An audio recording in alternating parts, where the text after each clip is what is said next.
Hey, hi, hello, my name is dis.cat and welcome to Chaos.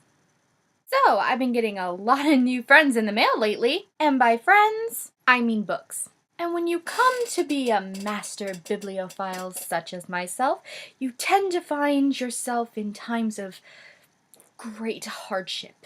Okay, I am panicking because I only have these two shelves left, but I have this many books still on the floor. Okay, that is not enough room. This is a catastrophe. Just oh no. Oh no. Yeah, just your everyday little catastrophe. So as you can imagine, I've been spending an awful lot of time with books lately. With all these brand new books coming in, I've just been pile driving through all of the old books that I've been kind of putting off reading. So I thought, since I have nothing better to do at 6 o'clock in the morning on a Saturday, that I would go through a couple of the books that I've recently read with you guys. Now, some of these books may be old to you guys, but bear with me. I've been procrastinating big time. First book I'd like to go through with you guys is this guy, Noughts and Crosses by Mallory Blackman. So what I did for my last video was I went on Goodreads and read their description for the book. But since I have the books right here in my hand, I might as well just read the back to you guys. So, here's Noughts and Crosses. Callum is a knot, an inferior white citizen in a society controlled by the black crosses. Sephi is a cross, and the daughter of one of the most powerful, ruthless men in the country. In their hostile, violent world, Noughts and Crosses simply don't mix. But when Sephi and Callum's childhood friendship grows into a passionate love, they're determined to find a way to be together. You'll forgive my mess-ups. Again, 6 o'clock in the morning on a Saturday. So anywho, basically, this book is about, racial conflict. Interesting part is, it's backwards. In this novel society, black people are the majority and the superiority, whereas whites are the minority and the inferiority. So this book is just teeming with racial issues, what with their government and politics and new bills and new laws that are coming into effect. An example would be is Callum, in this book, is trying to get into Seppi's high school, which has previously not allowed white students inside. So that's an example of some of the racial issues going on in the novel. The other part of the novel is just your basic star-crossed lover little story, and it is really cute and it's really sweet, but it's also very tragic because all of these issues are going on as far as race, which is unfortunately separating these two teenagers. This is the first book in the series. There are 4 books in total, and I've officially finished all of them as of last week. And this series is just really, really great. It really just teaches you brand new things about racism and privilege and all of that stuff, even if you're someone who feels that they've been a victim of these things, or if you just feel that you have a pretty good grasp on the topic. It really just opens your eyes to things that maybe you wouldn't have thought of before because you're white and you've never known what it felt like to be the minority, or maybe because you're African American and you've never known what it's felt like to be the majority. It really just opens your mind to a whole bunch of new things. And it really is just a really good series. It gets brutal in places, especially in the later books. It really is just a really good series, and I'm really glad I picked it up. This can be a little difficult to find. I did have to order the entire box set from England because I could not find anywhere in the US that you could purchase these. So if you're in the US and you do own these and you do know where to buy them in the US, please let any of the followers know if they wish to know. And hey, British people, quit hogging all the good literature. Okay, so the next book I want to discuss is this guy, The Giver by Lois Lowry. I know, I'm so late. Like, everybody I knew in the 4th grade was reading this book. But if I'm gonna be 100% honest, I'm really freaking glad I didn't read this when I was 10. Before I jump into that, let me read the back for those, I'm sure minor few, who haven't already read this gem. Jonas's world is perfect. Everything is under control. There is no war or fear or pain. There are no choices. Every person is assigned a role in the community. When Jonas turns 12, he is singled out to receive special training from the Giver. The Giver alone holds the memories of the true pain and pleasure of life. Now it's time for Jonas to receive the truth. There is no turning back. Okay, so this book takes place in an obviously dystopian society. Wait a minute. The book said the world was perfect. Doesn't that usually mean a utopian society?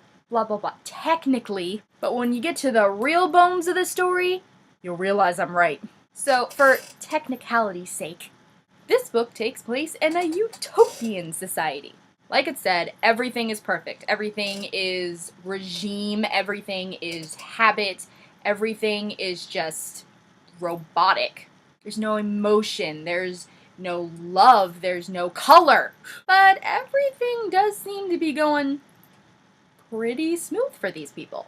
So basically, for each kid's birthday up to 12, a special little, gift is granted to them. Like when you're 8 years old, the girls don't have to wear hair bows anymore.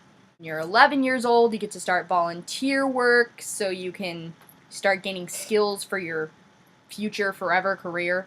And then when you're 12, you get assigned whatever career that is. Note, your career is chosen for you, much like everything else. But the thing is, even though all of this sounds really, creepy and weird, the way the book writes, it makes it sound totally plausible. These people have no crime, they have no disease, they have no anger, none of that. It's all completely regulated and controlled and perfectly handled. But then comes the kicker. As you guys can see, this book is pretty small. It's around 200 pages. And for most of the book, everything is pretty okay. Sure, their customs are totally nothing we could deem possible today. Again, the way it speaks, it seems alright. Then you get to page 150, and everything goes, say... That's right, it's mine fucking time. This is why I'm so glad I did not read this book when I was 10. It totally would have messed me up forever. I mean, can you imagine being a little 10-year-old and you're reading a book and everything seems, albeit a little weird, but pretty alright. Hey, maybe we should try this out. I mean, it's working so well for them. Why not us try? Then all of a sudden... Yeah, no bueno. But, now that I'm older, I can appreciate what the author was trying to do. She was trying to build this world that was just getting by on our radar. It was just about okay. Then she dropped the bomb. And the bomb had the desired effect. It shocked you, it horrified you, it disgusted you. It just totally made your mind do a complete 180. And that is what makes the book really good. So, I applaud Miss Lowry. See, there it was.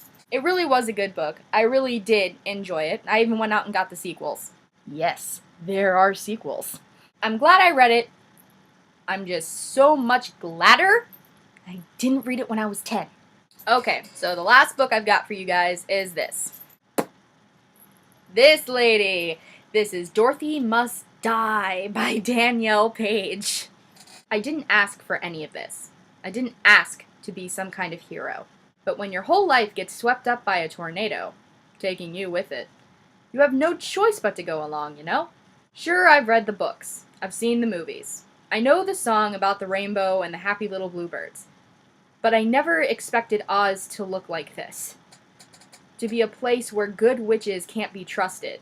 Wicked witches may just be the good guys, and winged monkeys can be executed for acts of rebellion. There's still a yellow brick road, but even that's crumbling. What happened? Dorothy. They say she found a way to come back to Oz. They say she seized power and the power went to her head. And now no one is safe. My name is Amy Gum, and I'm the other girl from Kansas. I've been recruited by the Revolutionary Order of the Wicked. I've been trained to fight, and I have a mission. Alright, so I'm on Goodreads, and I'm constantly going through Goodreads giveaways so I can get ARCs, which are advanced reading copies. And the minute I saw this thing, I knew I had to have it. Now, I didn't win the giveaway for this book, but I said fuck it, and I just went out and bought it myself. This thing is awesome! It's a dystopian Wizard of Oz. What the fuck else could you possibly want? Everything that we know from the Wizard of Oz. Oh, the pretty Dorothy and her loving little smile and her cute little dog and her clumsy and goofy little friends. Yeah, no, it's all gone, all gone. Everything is fucked. And guess whose job it is to fix it all? That's right, our poor little female protagonist, Amy Gum. But in all honesty, Amy does spectacularly well given the situation that she's thrown into. You can relate to her, and she's not giggly or bubbly or anything that we thought Dorothy was. She's just really real and really frank, and I really like that in a protagonist. Really, this book is awesome. And it's a series. It doesn't tell you that on the book, but it is. I am anxiously awaiting for the second one to come out. But since this one just came out earlier this year, God knows when that's gonna be. Good news for you guys is you have plenty of time to go out and buy it and read it before the second one comes out. And that wasn't a suggestion to go do it now. So there you go. There's just a small fraction of the books I have read as of late. And in my last video, I made sure to completely explain just how much school was overtaking my life. But somehow, I managed to leave out this little bastard. Yeah, this thing. Wreck this journal. What kind of name is that? I got a name for it. It should be called the most time-consuming thing ever. Journal. But all that aside, it really is hella awesome. I mean, really, I know I've posted a couple of pages that I've done on my Tumblr for you guys to see, but seriously, look how big this thing is. If you guys want some reference, let me just tell you, this thing used to be thinner than this thing. Do you see that? Do you? Yeah? It's a little ridiculous. Seriously, this thing used to be hella tiny, and now look at it. His name is Fatty. But all joking aside, this thing is awesome. It's been such a cathartic experience, and it's so much fun. I know a lot of people are put off by things because of all the hype and all of that stuff, but seriously, people don't. Get one of these. It's so rewarding, and I'm not even done, and I think it's rewarding. That's right, people. All of that, and I'm still not done. I'd say I've got about 60 more pages left to do. So yeah, there, now you know all of the things that have been sucking every waking moment of my life away from you lovelies. Hopefully, you guys will be able to find it in your hearts to forgive my books, my journal, and the institution of higher learning. Remember, guys, I love hearing from you. You guys just saw me go through books that I've recently read. Tell me what books you're reading currently. Tell me what books you've already read and you want me to stop all of the stupid journal and school nonsense that I'm doing and read right now. As always, you guys are oh so lovely and I love you. Okay, thanks, bye. It's blooper time.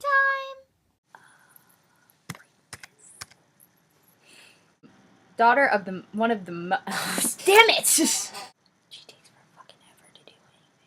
This has to happen because I want to do this now. Any other time, oh no, they're dead to the world. Dis.cat wants to make videos for the internet. Party. Hey everybody, I'm getting my own TV show. Better watch it, or the DC fans are gonna kill everyone. Shh, don't tell them that.